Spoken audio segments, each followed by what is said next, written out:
कि पक्षी समझते हैं कि चमन बदला है, हंसते सितारे समझते हैं कि गगन बदला है, लेकिन शमशान की खामोशी कह रही है कि लाशें वही है, केवल कफन बदला है, कफन बदला है।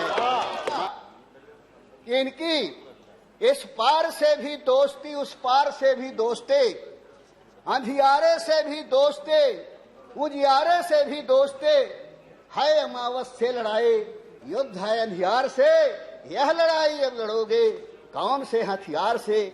यदि लहर लहर पर कगारों की नजर टेढ़ी हो, कल के चमन पर बहारों की नजर टेढ़ी हो, कैसे पहुंचेगी पालकी पिया के देश, यदि भोली दुल्हन पर कहारों की नजर टेढ़ी हो, कहारों की नजर टेढ़ी हो। Next speaker Shri Rajmani Patel.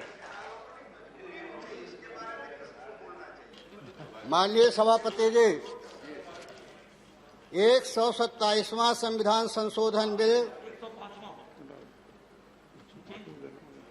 अच्छा हाँ 105वां विधेयक जो सदन में लाया गया है उसका समर्थन करने के लिए खड़ा हुआ, लेकिन माननीय सभापति महोदय, इस बिल में कोई कुछ ऐसा खास है नहीं। इसने कहा था माननीय सभापति महोदय, इस विधेयक को अगर सरकार की गलती सुधार विधेयक कहा जाए तो कोई अतिशयोक्ति नहीं होगी। माननीय सभापति महोदय, वास्तव में 102वें संविधान संशोधन 2018 तक राज्य सरकारों को ही सामाजिक और शैक्षणिक आधार पर पिछड़े वर्ग की सूची बनाने का और उनकी पहचान करने का अधिकार था, लेकिन 2018 में इस संशोधन के बाद, इस संशोधन के कारण ही महाराष्ट्र में मराठा आरक्षण को सुप्रीम कोर्ट द्वारा अमान्य किया गया और कहा गया कि अब केवल केंद्र सरकार ही ओबीसी को सूचित कर सकती है, जिसके कारण उस आरक्षण को समाप्त किया गया। इसी संशोधन में राष्ट्रीय आयोग का संवैधानिक दर्जा दिया गया, जिसका गाना सरकार ने बहुत गाया कि बहुत बड़ी उपलब्धि, बहुत बड़ा हमने पिछड़े वर्ग के साथ में न्याय किया है। और इसी के तहत राज्यों के अधिकारों को समाप्त कर दिया गया और पिछड़ों का 3 साल तक हक मारा गया। माननीय सभापति महोदय,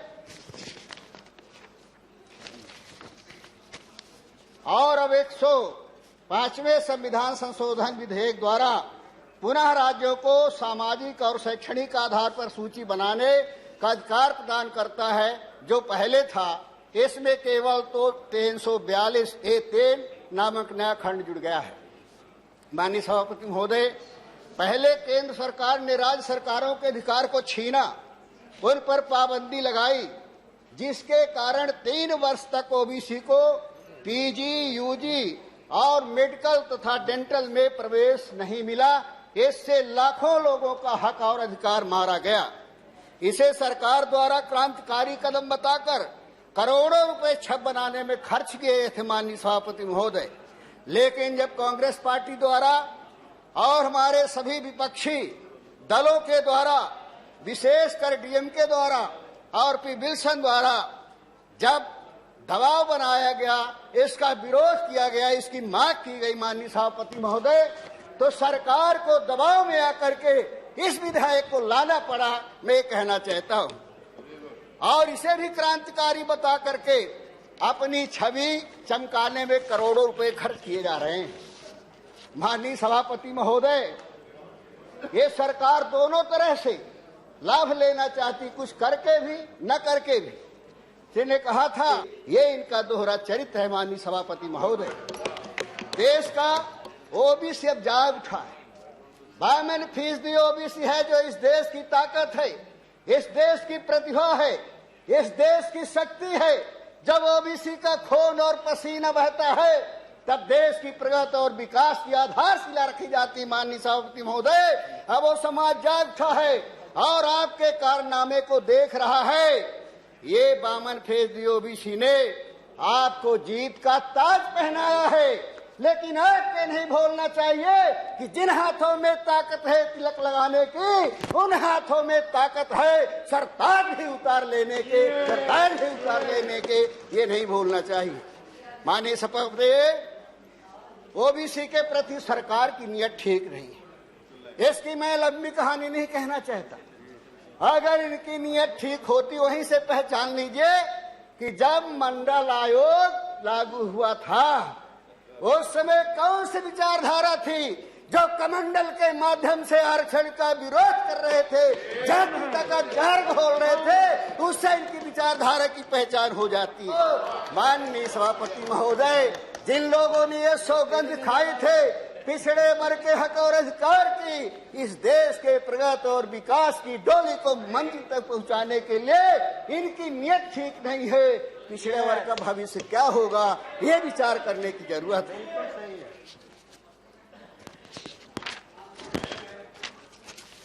माननीय सभापति महोदय, मध्य प्रदेश में ओबीसी को 27% आरक्षण कांग्रेस ने दिया, लेकिन भाजपा सरकार द्वारा सही तरीके से प्राइमरी नहीं करने के कारण न्यायालय ने 27% का आरक्षण खत्म कर दिया।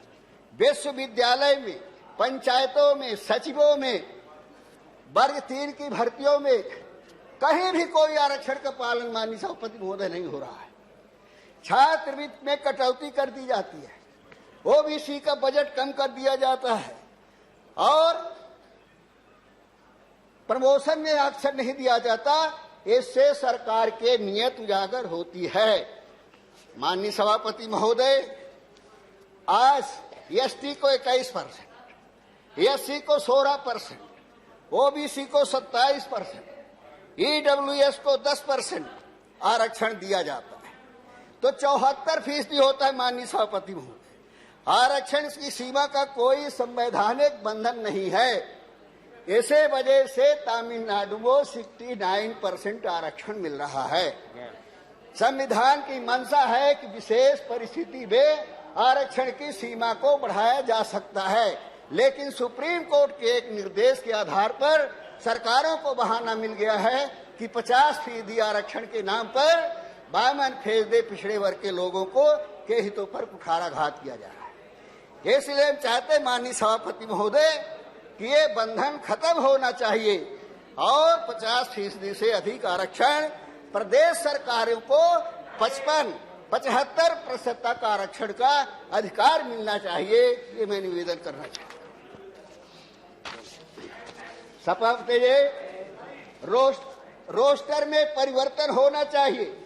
एसटी, एससी, ओबीसी, ईडब्ल्यूएस की मेरिट को आरक्षित कोटे में करने से 89% आरक्षित वर्ग को केवल 50 स्थान मिल पाएगा और 11% अनारक्षित वर्ग को 50% आरक्षण होगा, जो बहुजनों की हकमारी के अलावा कुछ नहीं। माननीय सभापति महोदय, इस रोस्टर को बदलना चाहिए और जो 123 और 120 का रोस्टर है उसे परिवर्तन करना चाहिए और दूसरा रोस्टर लागू करना चाहिए। माननीय सभापति महोदय, जब इस देश में कुत्ते, बिल्ली, जानवरों के जात के आधार पर गिनती हो सकती है, तब पिछड़े वर्ग के लोगों की गिनती जात के आधार पर क्यों नहीं होती? जहां पिछड़े वर्ग के हितों का सवाल आता है, न्यायालय कहता है अधिकृत आंकड़े दीजिए, सरकार जवाब दे दी कि हमारे पास अधिकृत आंकड़े ही नहीं है। इसलिए शासन के नीतियों का फायदा 52% लोगों को नहीं मिल पाता। इसलिए मैं निवेदन करना चाहता हूं कि जात के आधार पर आरक्षण गिनती जनसंख्या की करानी चाहिए ताकि इनके नीतियों, शासन की नीतियों का फायदा ओबीसी को मिल सके। माननीय सभापति महोदय, मैं इतना कहना चाहता हूं कि झूठे इंसान की ऊंची आवाज सच्चे इंसान को खामोश कर सकती है, लेकिन सच्चे इंसान की खामोशी झूठे इंसान की बुनियाद हिला सकती है, बुनियाद हिला सकती है। टाइम हो चुका है, नहीं भूलना चाहिए। Please conclude. माननीय सभापति, 1 मिनट। इसलिए मैं माननीय सभापति महोदय चाहता हूं कि अगर इस विधेयक को सार्थक करना माननीय सभापति महोदय, तो निश्चित रूप से 50% की सीमा को बढ़ाने का प्रावधान होना चाहिए। प्रमोशन में आरक्षण का प्रावधान होना चाहिए। 200 पॉइंट रोस्टर को बदलकर वाइनरी रोस्टर अपनाना चाहिए और कीमी लेयर को समाप्त करने का प्रावधान होना चाहिए। माननीय सभापति महोदय, 75% आरक्षण सीमा बढ़ाने का अधिकार राज्य को होना चाहिए और मेरिट में जो आते हैं बच्चे पिछड़े वर्ग के, उन मेरिट वालों को आरक्षण में न गिन करके उनको अनारक्षित श्रेणी में गिनती होना चाहिए ताकि मेरिट वालों को फायदा मिल सके, पिछड़ों का हक अधिकार नहीं हो। आपका समय समाप्त हो चुका है। सभापति महोदय, प्लीज कंक्लूड। आरक्षण खत्म हो रहा है। Please conclude. मैं निवेदन करना चाहता हूं कि प्राइवेट सेक्टर में भी Thank you. I'll have to move on. I'll have to move on. I'll have to move on. Thank you. Thank you. Thank you, Shri Rajmani Patel ji. Thank you. The next speaker. Please. Thank you. उनका हक और अधिकार मिल सके। Thank you. Thank you.